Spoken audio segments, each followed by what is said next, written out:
झारखंड राज्य की स्थापना 15 नवंबर 2000 को हुआ। तो आज इसको कैसे कोरिलेट कर पाते हैं बिरसा मुंडा की कंट्रीब्यूशन झारखंड की स्थापना में किस तरह से? देखिए, बिरसा मुंडा जी का कंट्रीब्यूशन झारखंड की स्थापना में इसी से प्रमाणित हो रहा है कि हम लोग 15 नवंबर को ही आज स्थापना दिवस भी मना रहे हैं उनका जब जन्म हुआ। तो ये अपने में बता रहा है कि कितना योगदान, और ये कहने मात्र से नहीं होगा, लोग, प्रदेश के लोग और देश के लोग ये जान रहे हैं कि उनका योगदान ना सिर्फ स्वतंत्रता दिलाने में बल्कि एक झारखंड की जो परिकल्पना है, जो सोच है, उनको विकसित करने में भी रहा है। आज उन्हीं का जो दिया हुआ सोच है, चाहे वो झारखंड में जल जंगल ज़मीन की बात करें, चाहे आज हम लोग कहते हैं कि हम लोगों का जो समाज है आदिवासी बाहुल्य, मूलवासी बाहुल्य समाज है, जिसमें सभी की विकास करने के लिए एक अलग राज्य की स्थापना की बात, तो कहीं ना कहीं जो सोच आई है वो बिरसा मुंडा जी के विचारधारा से प्रेरित होकर आज झारखंड भी बना है, जिसमें अहम योगदान भारतीय जनता पार्टी का रहा है। गोड्डा में एक भी प्रतिमा नहीं है। नहीं, बिरसा मुंडा जी की प्रतिमा है, आप देखे नहीं है, लेकिन पार्क में है, तो वो है। लेकिन आपको हर जगह वो नहीं दिखेगा, वो अलग बात है, लेकिन प्रतिमा तो उनकी है और हम लोग वहाँ पे बाकायदा माल्यार्पण भी करते हैं। और जिला प्रशासन ने आज कहा भी है कि जहाँ जहाँ जिन महानुभावों की प्रतिमा है उसको साफ करके उसको ठीक किया जाए। तो भारतीय जनता पार्टी का जो योगदान जो राज्य बनाने में हुआ है वो अभूतपूर्व है, और श्रद्धेय अटल बिहारी वाजपेयी जी के नेतृत्व में ये राज्य बना था, और इस राज्य को विकास करना सबकी जिम्मेदारी है, चाहे वो कोई भी पार्टी के हो।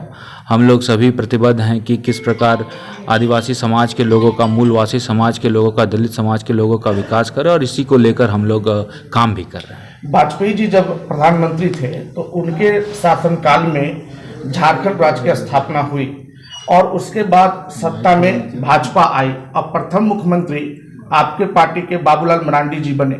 उन्होंने डोमिसाइल लाया, और उसी समय से 1932 का जो ये कहा जाए जो भी है ये तिलस्म, ये झारखंड में फैला।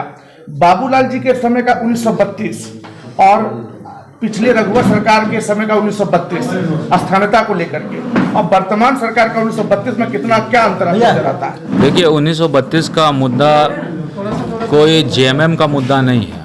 1932 का मुद्दा यहाँ की जनभावना का मुद्दा है। लोग चाहते थे 1932, और 1932 का कोई कट ऑफ या डेडलाइन नहीं है। चाहे आप गोड्डा जिला की बात करें तो यहाँ सर्वे अलग डेट में हुआ, कोल्हान की बात करें तो सर्वे अलग डेट में हुआ, और अन्य जगहों की बात करें तो वहाँ पे सर्वे तक ही नहीं हुआ। लेकिन 1932 का एक जो 1932 की जो जनभावना है उसके रूप में आज की डेट में हम लोग कह रहे हैं कि डोमिसाइल को 1932 का आधार बना के करें, लेकिन कोई वो फिक्स डेट नहीं है।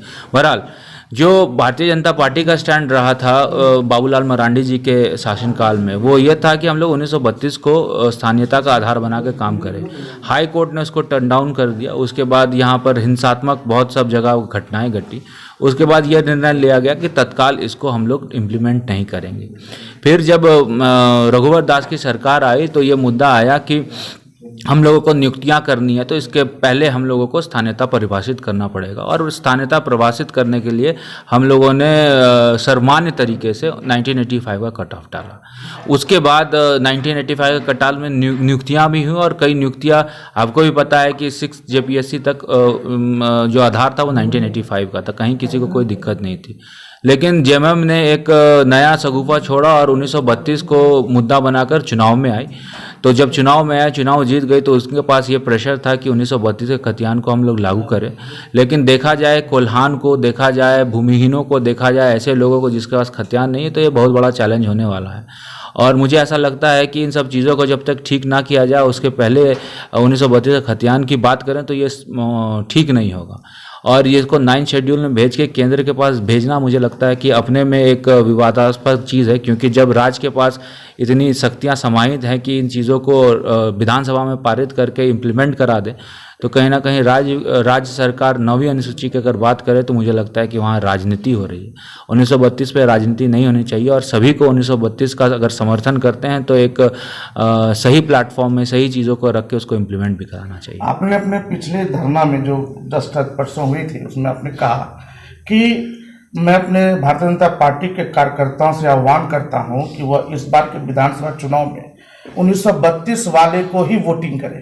ये इस बात को लेकर के आप कितना श्योर हैं? देखिए, आप समर्थन कर रहे हैं? सबसे पहली बात यह है कि ये विधानसभा में पारित हुआ है, कोई लोकसभा में तो पारित हुआ नहीं है। तो जब भी बात होगी तो विधानसभा के ही कॉन्टेक्स्ट में होगी। भारतीय जनता पार्टी का तो ये स्टैंड नहीं था 1985 था, सर्वमान्य है। और हम लोगों को वोट भी जब मिला, चाहे वो लोकसभा में मिला या विधानसभा में मिला, वो 1985 के आधार पर ही हुआ। लोग इसको एक्सेप्ट किए, तभी तो गोड्डा में चाहे लोकसभा हो विधानसभा हम लोग जीते। लेकिन अब 1932 के खतियान को किसने इम्प्लीमेंट किया? जेएमएम ने इम्प्लीमेंट किया, विधानसभा के अंदर इम्प्लीमेंट हुआ है। तो जब भी अब बात होगी तो विधानसभा चुनाव की बात होगी, और अगर विधानसभा के चुनाव की बात होगी तो मैं तो खुले मंच से चैलेंज देता हूँ। मैं ये कहता हूँ कि जेएमएम के जो वोट कर रहे हैं, जो राजद को वोट कर रहे हैं, जो कांग्रेस को वोट कर रहे हैं, आप 1932 को लेकर आज बहुत ज़्यादा एक्साइटेड हैं। तो मेरा आपसे अपील होगा कि जिस नियम को जेएमएम सरकार लागू कराना चाह रही है विधानसभा, आने वाले विधानसभा में, वैसे वोटर निश्चित तौर पर खतियान के आधार पर वोट करें। ये मेरा अपील होगा और ये करना ही चाहिए। अगर आप 1932 खतियान को लागू किए हैं तब पता चलेगा कि आप कितना करनी में और कितना आपकी कथनी में समानता है। अन्यथा ये देखा जाएगा कि यह चुनावी स्टंट है। तो मैं अपने बात से स्टैंड करता हूँ कि आने वाले विधानसभा में, खासकर गोड्डा विधानसभा में, आप अगर बिल लाते हैं 1932 का, तो निश्चित तौर पर जो जेएमएम के वोटर हैं, जो कांग्रेस के वोटर हैं, जो राजद के वोटर हैं, वो 1932 के आधार पर अपना कैंडिडेट चुने। इसमें कोई दिक्कत नहीं। सांसद महोदय का तो ये स्टेटमेंट आया कि 1932 का समर्थन वही कर रहे हैं जो आईएसआई और बांग्लादेश को बांग्लादेशी सबका सरकार चला। सांसद महोदय ने कहा है कि जब हम ग्राम सभा से चीज़ों को जज करेंगे